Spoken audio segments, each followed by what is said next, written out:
हमारी माता शांत रहेंगे, भैया लोग बोलेंगे तीजो मिलनी कुवटन पे भयोरी कुवटन पे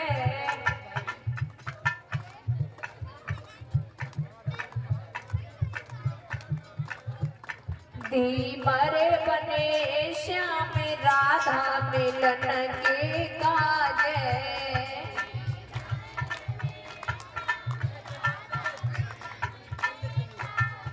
देखो भजन नहीं बोलोगे, मैंने उस दिन भी बताया था कि अगर भगवान का भजन नहीं बोलते हैं तो पता है क्या बन जाओगे? तुतले, गूंगे, पैरे, फिर कछु गात रही हो, कछु निकलत रही है मुंह से। हाँ, तसो हम नहीं चाहते कि तुम गूंगे हो जाओ। दोनों हाथ उठाके बड़े भाव से लंबे लंबे हाथों से किन किन के दो हाथ जरा ऊपर करो सभी के। हाँ, जोड़ी बने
कन्हैया लाल की, दुर्गे मैया की।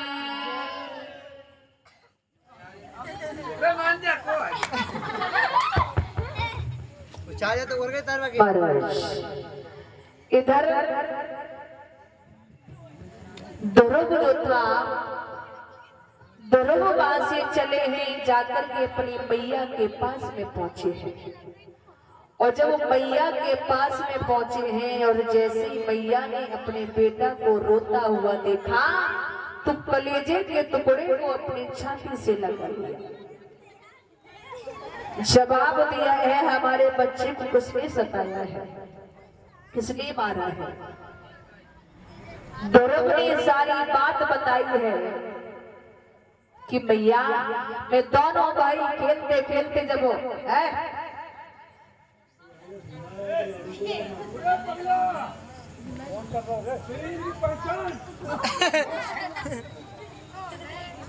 ध्यान रहे, ध्रुव ने जब समझाया अपनी मैया से कहा, मैया मैं जब दोनों भाई खेलते खेलते पिताजी के दरबार में पहुंचे हैं और पिताजी ने मुझे देखा, उसी समय गोदी में उठा लिया। उत्तम भैया वहीं पर खड़ा रहा, सुरुचि मौसी आई और मुझे धक्का मार करके जमीन पर डाल दिया। एक बात कही है कि अगर तुझे इतना ही शौक था तो तू हमसे जन्म ले लेता। एक बात बता भैया, क्या हमारे पिता नहीं है? सुनीति कहने लगी, नहीं बेटा, ये तो तुम्हारे ही पिता है। बोली अगर हमारे पिता होते तो ये जरूर कुछ ना कुछ कहते, लेकिन मुझे मौसी मारती रही, मुझे इसका गम नहीं है, लेकिन हमारे पिता ने दो शब्द भी नहीं कहे हैं। सुनीति कहने लगी है, बेटा ये तुम्हारे पिता है। ध्रुव हट पकड़ जाता है, जवाब दिया, भैया हमें बताओ हमारे पिता कौन है, और मैं अपने पिता को ढूंढ करके ही वापस आऊंगा। हमारे पिता हमें कहाँ मिलेंगे? सुनीति कहने लगी है, तुम्हारे ही पिता नहीं, वो तो जग के पिता है, और वो यहाँ नहीं मिलेंगे, वो एकांत में मिलेंगे। जब तुम उनका नाम लोगे, भजन करोगे, तब तुम्हें तुम्हारे पिता मिल जाएंगे। लेकिन अभी तुम छोटे हो, कुछ बड़े हो जाओ तब तुम चले जाओ। महाराज सुनीति ने बहुत समझाया है। एक बात का ध्यान रखना महाराज, भक्ति जो होती है, भक्ति, ये भक्ति हमें कब करनी चाहिए? परीक्षित जी, भक्ति कब करनी चाहिए? भक्ति जो होती है, लोग कहते हैं जब बुढ़ापा आ जाए तब भक्ति करो। अब उनसे ये पूछो, जब बुढ़ापा आ जाएगा, चारपाई पे पड़े रहोगे, बच्चन से कहोगे बेटा एक गिलास पानी पिलाए दो, मनो है तो दे दिए, नहीं मनो है तो नहीं दिए। शरीर में ताकत नहीं रहेगी, शरीर में बल नहीं रहेगा, और जब बल नहीं है तो भक्ति कहां से हो जाएगी? नहीं हो सकती है। तो भक्ति हमेशा बचपन से होनी चाहिए। ध्रुव ने 5 वर्ष की अवस्था में भगवान को प्राप्त किया था। प्रहलाद ने 5 वर्ष की अवस्था में भगवान को पा लिया था। मीरा की तरफ देखो, छोटी सी उम्र में, लेकिन ध्रुव ने कहा है, भैया हमें तू आज्ञा दे और मैं जाकर के अपने पिता को ढूंढ करके ही वापस तब मैं आऊंगा। सुनीति ने बहुत समझाया, बेटा तुम छोटे हो, कुछ बड़े हो जाओ, उसके बाद में तुम चले जाओ। बोले नहीं भैया, तू हमें आज्ञा दे और मैं अपने पिता को ढूंढ करके ही वापस आऊंगा। ध्रुव ने अपने मां के जब पैर छुए हैं तो मां ने आशीर्वाद दिया है, और लेकर के ध्रुव वहां से चले हैं।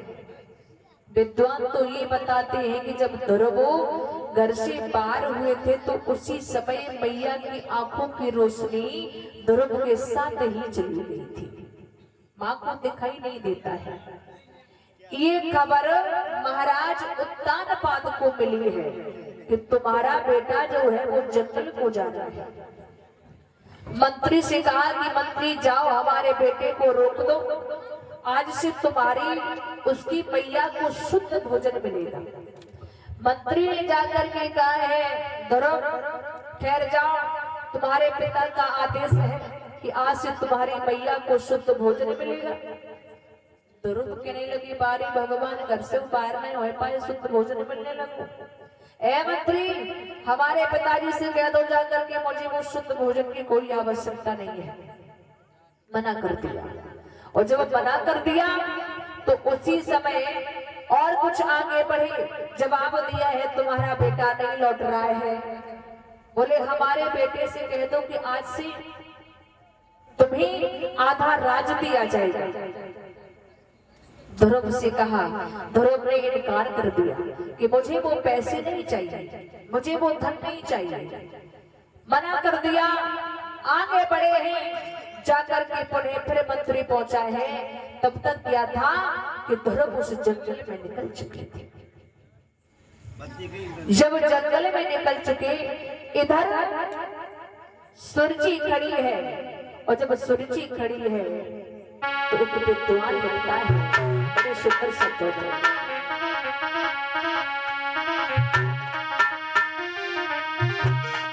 कि कराई दे प्रभु बनवासी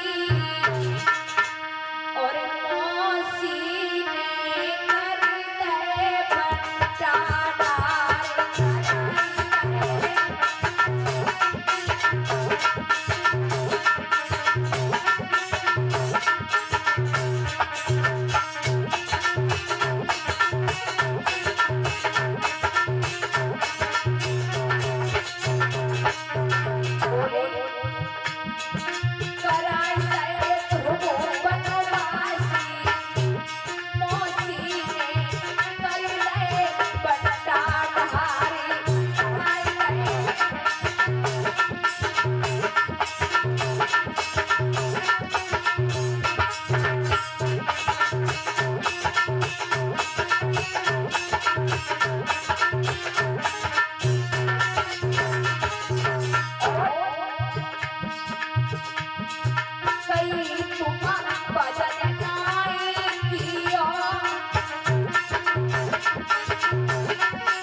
ध्रुव जो थे, ध्रुव वहां से चले हैं और जाकर के वही जंगल में पहुंचे हैं जहां देव ऋषि नारद बीड़ा बजा रहे हैं। उसी जंगल में मंगल कर रहे हैं। जैसे ध्रुव को आते हुए देखा, देव ऋषि नारद बोले, के कहां जा रहे हैं? बोले, बाबा जी हाँ, मैं इसी जंगल में आया हूँ। क्यों? तुम्हें दिखता नहीं? अरे यहाँ कितने बड़े जंगल हैं, शेर चीते रहते हैं, तुम्हें खा जाएंगे, इसलिए घर लौट जाओ। ध्रुव कहने लगे, बाबा जी बताओ, तुम क्या जंगल ही में रह रहे हो कि तुम्हें शेर चीते ना खाए रहे? बोले, हम बड़े हैं, तुम छोटे हो। अच्छा, इसका मतलब जानवर भी जानता है कि तुम छोटे और हम बड़े हैं।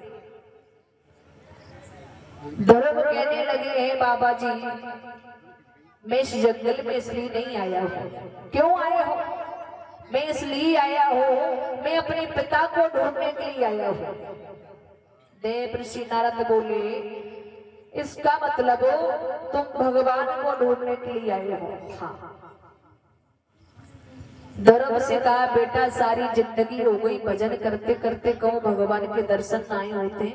तासो कहते तुम घर लौट जाओ, जब बड़े हो जाओ तब आना।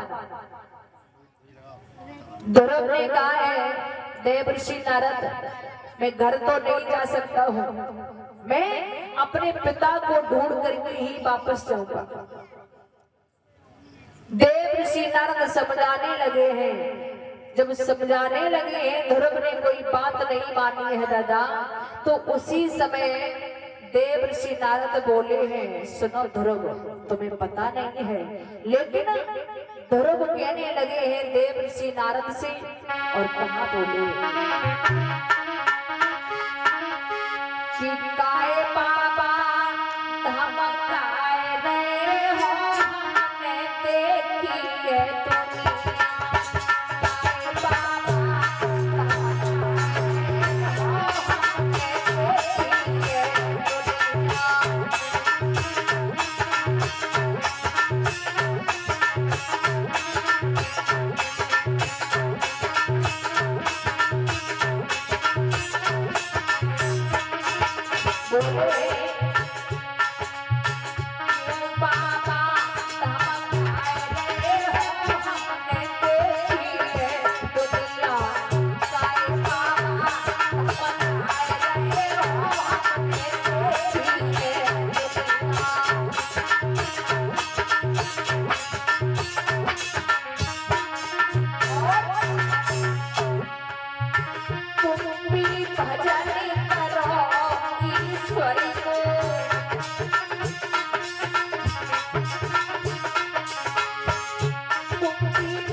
सुनो बाबा।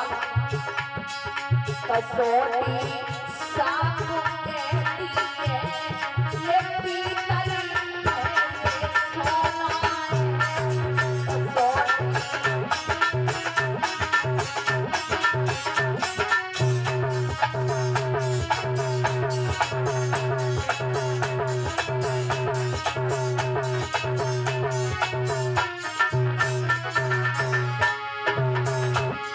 कसौटी साफ कहती है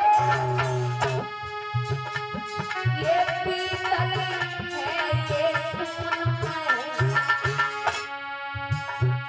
जिसे भगवती के चरणों की, जिसे भगवती के चरणों की कहीं को भी खिलाना